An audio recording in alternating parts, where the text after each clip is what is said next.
हाय, मी सुविधा. सकाळी मी ऑफिसला जायला रेडी झाली आणि स्मरणी पण स्कूलला जायला रेडी झाली आहे. बघा कशी क्युटी पाय दिसते आहे माझी. आमच्या इथून पनवेल स्टेशनला मी बसने जाते, कधी कधी ऑटोने जाते. तर बसचं टाईम झालं होतं. बघू शकता किती मोठी बसला लाईन लागली होती ती. पनवेलला पोचली तर माझी रोजची ट्रेन गेली होती, म्हणून मी त्याच्यानंतरची ट्रेन पकडली.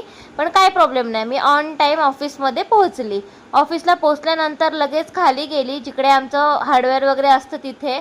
आणि 2 साईड चालू करायचे होते, म्हणून सगळं हार्डवेअर वगैरे काढायचं होतं. माझं तर डोकंच गरगरायला लागलं इतकं सर्व हार्डवेअर काढून.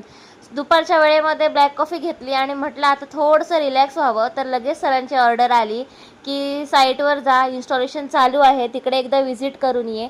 म्हणून लगेच ऑटो बुक केली आणि साईटवर जायला निघाली. पाऊस नव्हता बाहेर, म्हणून जरा चांगलं वाटत होतं.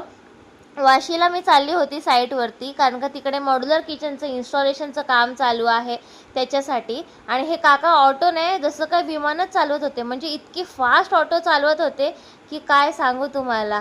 त्याच्यानंतर मी साईटवर पोचली. साईटवर इकडे काम तर चालूच होतं. वॉल कॅबिनेट्स एक साईडचे लावून झाले होते आणि एक साईडचे टेंडम ड्रॉवर्सचं पण इन्स्टॉलेशन चालू होतं.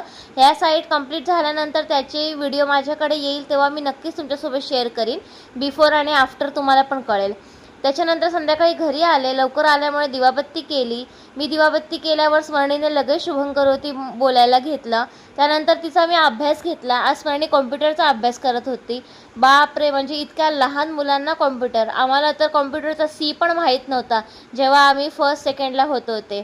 त्यानंतर जेवण वगैरे झालं आणि असा होता माझा आजचा दिवस. बाय.